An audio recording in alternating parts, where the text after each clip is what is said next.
पिछले वीडियो में हमने स्ट्रॉटम के बारे में जाना था और अब हम टेस्टिस के स्ट्रक्चर और फंक्शन को समझने वाले हैं। चलिए देखते हैं। देखो आपके सामने जो डायग्राम है इसमें सिंपली बस इतना बताया गया है कि टेस्टिस एक पेयर में होता है, ये स्ट्रॉटम के अंदर प्रेजेंट होता है।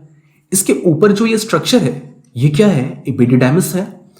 एपिडिडाइमिस से जो डक्ट निकलता है उसे हम वास डेफरेंस कहते हैं। और यहां ये भी दिखाया गया है कि टेस्टिस के अंदर जो ब्लड सप्लाई होती है वो कैसे? ब्लड वेसल्स के थ्रू, यानी कि आर्टरीज और वेन्स के थ्रू। चलो थोड़ा और अंदर चलते हैं और डिटेल में समझते हैं कि टेस्टिस के अंदर क्या क्या होता है।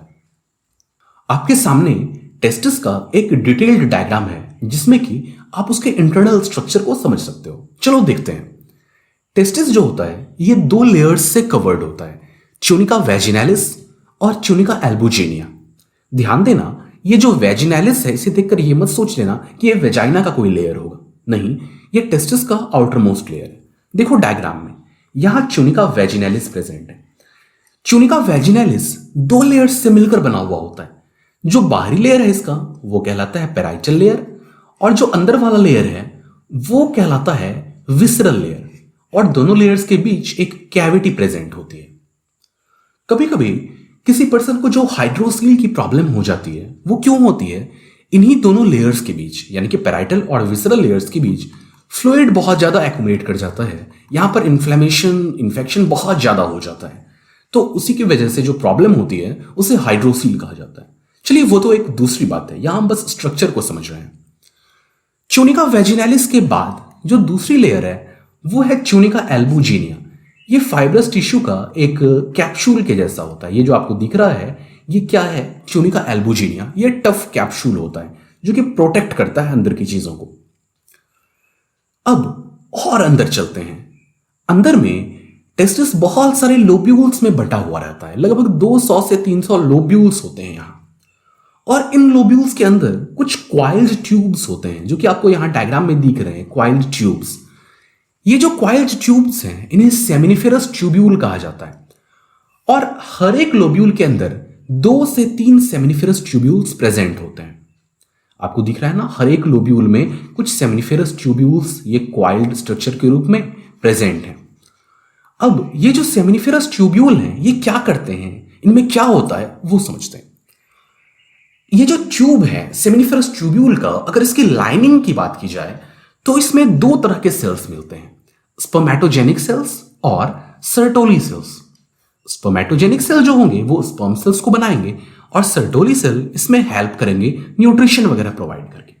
और ये जो सेमिनिफेरस ट्यूब्यूल्स हैं इनके बीच जो खाली जगहें होती हैं वहां पर कुछ सेल्स प्रेजेंट होते हैं जिन्हें कि इंटरस्टिशियल सेल या फिर लेडिग सेल कहा जाता है। ये कहां होती है? सेमिनिफेरस ट्यूब्यूल के बाहर खाली जगह में प्रेजेंट होती है, टेस्टिस के लोब्यूल्स में। तो चलिए थोड़ा सा और डिटेल में समझते हैं सेमिनिफेरस ट्यूब्यूल के स्ट्रक्चर को। देखो यहां इस डायग्राम में आपके सामने एक टेस्टिस प्रेजेंट है और उसके सेक्शन को देखने पर अंदर में सेमिनिफेरस ट्यूब्यूल्स दिख रही हैं। किसी एक सेमिनिफेरस ट्यूब्यूल का एक हिस्सा लेकर उसके सेक्शन को अगर हम मैग्नीफाई करके देखते हैं, उसके अंदर का ल्यूमेन, तो हमें कुछ ऐसा दिखता है। देखो यहां आपको जो ल्यूमेन दिख रहा है, ये जो खाली जगह अंदर का उसे ल्यूमेन कहते हैं।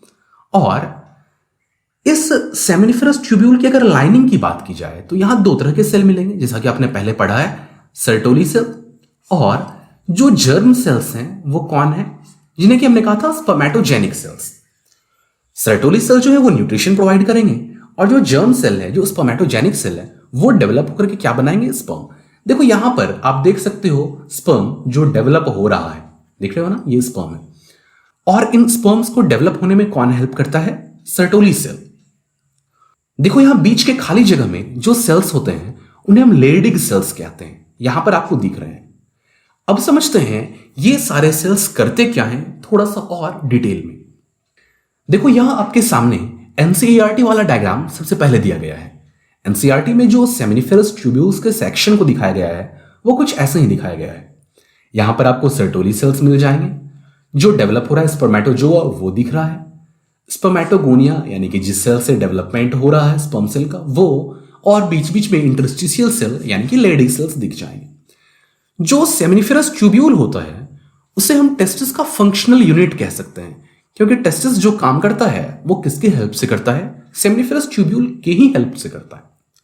यहां जो स्पर्मेटोजेनिक सेल हैं वो किस में डेवलप होंगे? स्पर्मेटिड्स में डेवलप होंगे, जो कि आगे चलकर स्पर्म को बनाएगा। जो सर्टोली सेल्स होंगे उन्हें ही सस्टेंटैकुलर सेल भी कहा जाता है या फिर नर्स सेल भी कहा जाता है। ये एक्चुअली स्पर्मेटोजेनिक सेल्स को नर्स करते हैं, उन्हें नरिशमेंट देते हैं।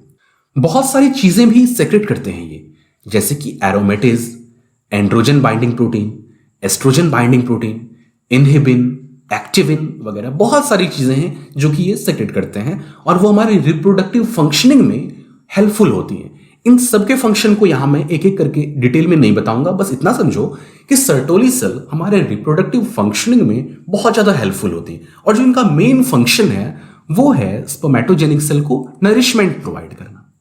और मैंने जब आपको रिप्रोडक्टिव सिस्टम का डेवलपमेंट बताया था फर्स्ट लेक्चर में, वहां आपको याद होगा मैंने मुलेरियन रिग्रेशन फैक्टर की बात की थी और वो कहां से सेक्रेट होता है? सर्टोली सेल से सेक्रेट होता है। किसमें? फीटल टेस्टिस में।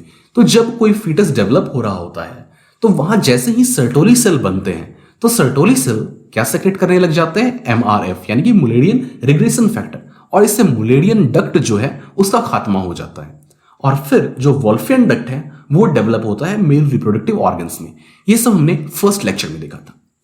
और यहां जो इंटरस्टिशियल सेल्स होते हैं, जो लेडिक सेल्स होते हैं, वो एंड्रोजन्स सेक्रेट करते हैं और जो मेन एंड्रोजन होता है मेल में वो होता है टेस्टोस्टेरॉन।